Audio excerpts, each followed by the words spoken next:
Hello friends, मेरा नाम doctor विकास अग्रवाल है और ये मैं वीडियो अपने विकास हॉस्पिटल से बना रहा हूँ।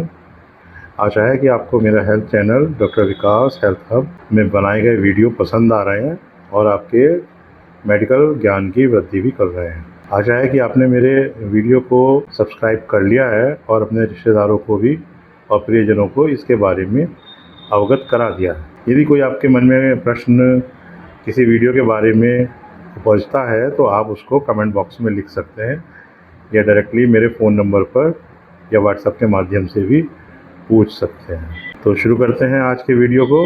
आज का जो वीडियो है ये हम बना रहे हैं आज नार्सिसिस्ट पर्सनैलिटी डिसऑर्डर पर, यानी कि ऐसा व्यक्ति जो कि आत्ममुग्ध रहता है, आत्म केंद्रित रहता है और उसे अपने अलावा बाकी सब लोग इन्फीरियर दिखाई देते हैं।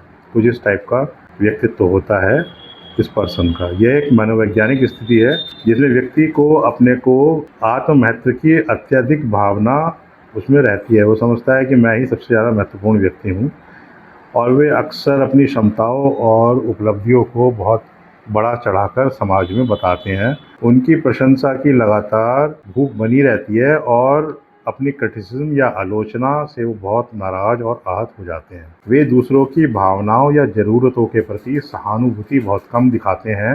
रिश्तों में वे अधिकार लेने वाली भूमिका में रहते हैं और दीर्घकालिक घनिष्ठ संबंध बनाए रखना उनके लिए कठिन हो सकता है। पहले समझते हैं कि ऐसे लोग किस टाइप की पर्सनैलिटी उनकी होती है। नार्सिसिस्ट जो होते हैं ये अपने आप को अक्सर अनूठा मानते हैं। वे सोचते हैं कि उन्हें विशेष व्यवहार और विशेष अधिकार मिलना ही चाहिए। चुनौतियाँ या असफलताओं पर वो तीव्र प्रतिक्रिया देते हैं।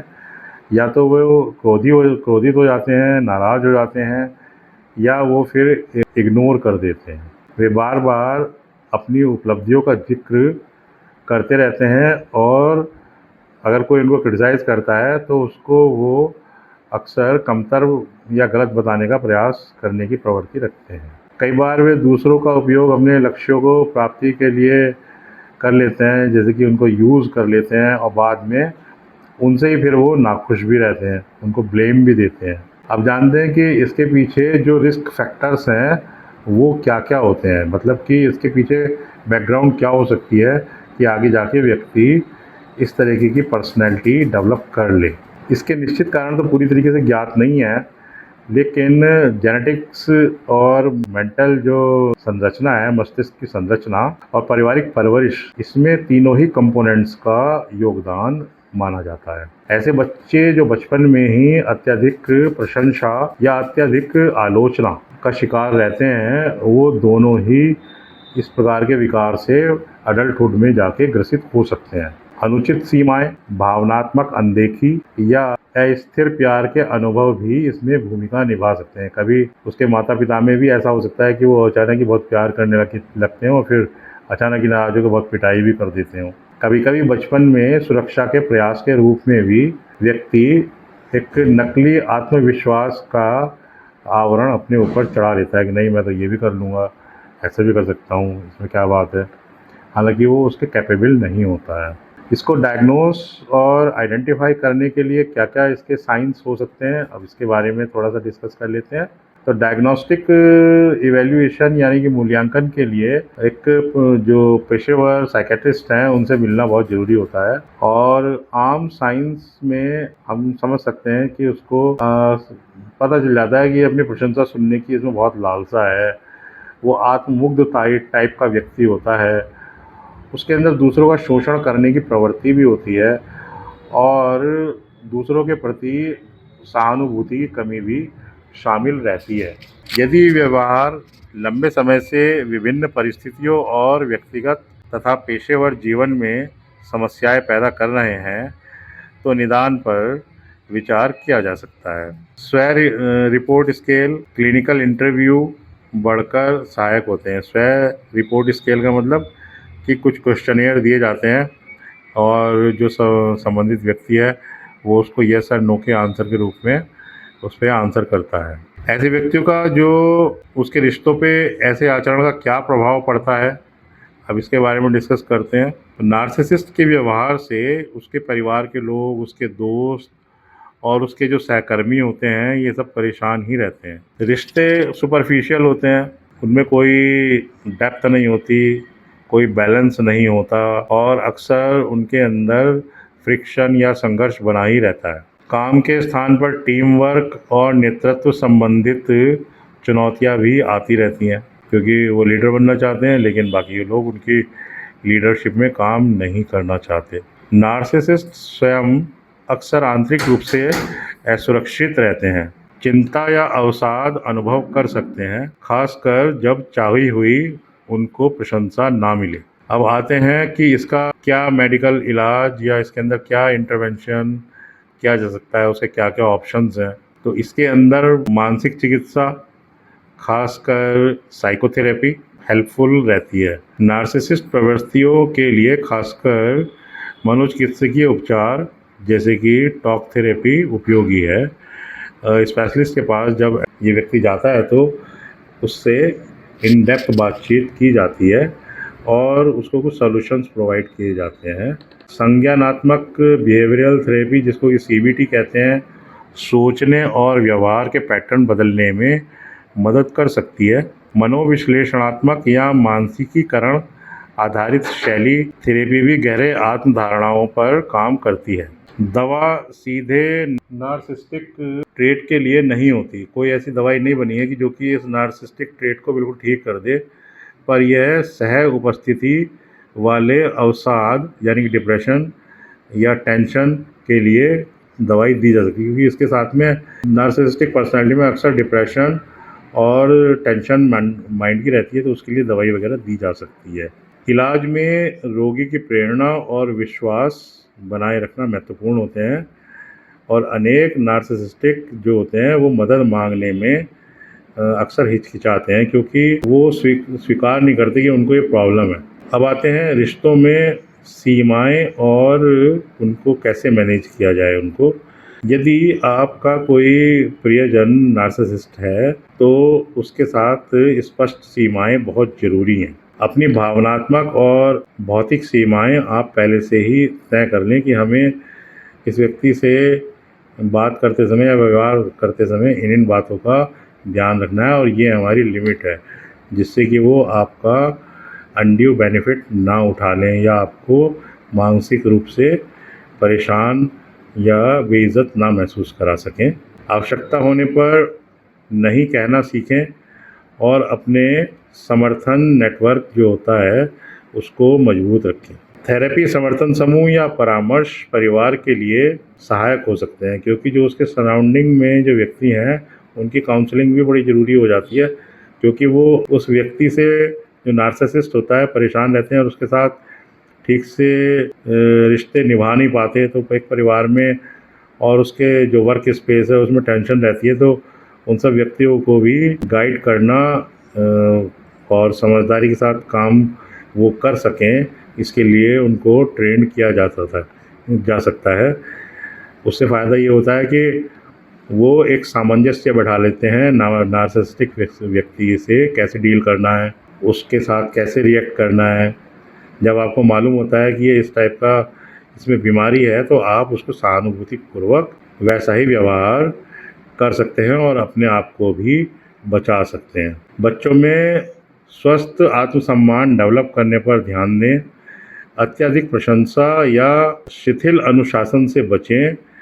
भावनात्मक जागरूकता, सहानुभूति और सीमाओं में की शिक्षा बच्चों को दी जानी चाहिए। माता-पिता और देखभालकर्ताओं के लिए सही मॉडलिंग और स्थिरता ज़रूरी है। समुदाय और स्कूलों में सामाजिक भावनात्मक शिक्षा मददगार साबित हो सकती है। अब हम आते हैं, अब हम बात करते हैं नार्सिसिस्टिक पर्सनैलिटीज़ और इस पर्सनैलिटी ट्रेट के बारे में कुछ मिथक के और कुछ फैक्ट्स क्या हैं और फॉल्स नोशन जो बने हुए हैं वो क्या-क्या बने हुए हैं। मिथक और सच्चाइयाँ अबाउट नार्सिसिस्टिक पर्सनैलिटी ट्रेट। एक मिथक है कि सिर्फ अहंकारी दिखावटी लोग ही नार्सिसिस्ट हो सकते हैं, लेकिन सच्चाई ये है कि अनेक नार्सिसिस्ट लोग अंदर से असुरक्षित और संवेदनशील होते हैं। उनके अंदर अंदर से ऐसा लगता है कि वो सेफ नहीं है, उनको अपने आप को ऐसा लगता रहता है, और वो संवेदनशील भी होते हैं। तो वेरिएशंस पर्सन टू पर्सन हो सकता है। दूसरा मिथक है कि नार्सिसिज्म सिर्फ आत्म प्रशंसा से ही खुश होते हैं, या उनको एक शौक होता है कि कोई उनकी प्रशंसा करता रहे, की तारीफ़ें करता रहे। लेकिन ये भी पूरी तरीके से सच्चाई नहीं है। इसमें कई दफ़ा सहानुभूति की कमी और दूसरों का यूज़ करने की प्रवृत्ति भी शामिल हो सकती है। सिर्फ ऐसा ही नहीं कि वो अपनी प्रशंसा से ही खुश होते हैं, लेकिन उनकी एक टेंडेंसी ये भी होती है कि वो दूसरों को यूज़ कर लेते हैं। उनकी प्रशंसा करेंगे या जैसे भी, और फिर उसको डिस्कार्ड कर देंगे, यूज़ एंड थ्रो। फिर एक मिथक है इनका कि ये जो नार्सिसिस्टिक पर्सनैलिटी हैं, ये इनमें कोई बदलाव नहीं हो सकता। लेकिन फैक्ट ये है कि उचित थेरेपी से और उनकी काउंसलिंग की जाए और उनको समझाया जाए कि भाई देखो ये प्रॉब्लम है, आप इससे इस तरीके से निकल सकते हैं, तो वो अपने आप को, अगर उनके अंदर इंसाइट बाकी है, तो वो अपने आप को सुधार सकते हैं और फिर से अच्छा सोशल सर्किल अपना बना सकते हैं। लेकिन इसमें टाइम लगता है, तो पेशेंस के साथ ऐसे केसेस को हैंडल करना पड़ता है, डॉक्टर को भी और सोसाइटी को भी। अब क्वेश्चन आता है कि नार्सिसिस्ट पर्सन जो है वो कब डॉक्टर से संपर्क करे। तो अगर उसको अपने आपसी संबंध जो लोगों के साथ उसके सराउंडिंग में, उसके घर में, फ्रेंड सर्किल में है, उनसे उसको अगर फ्रेंड सर्किल उसका बन ही नहीं पाता है, बहुत डिफ़िकल्टी रहती है, लोग बाग उसको लाइक नहीं कर रहे हैं, और उसको कार्य करने में और उसकी लाइफ की जो क्वालिटी है इस वजह से डिफ़िकल्टीज़ आ रही हैं, तो उसको डॉक्टरी हेल्प लेनी चाहिए।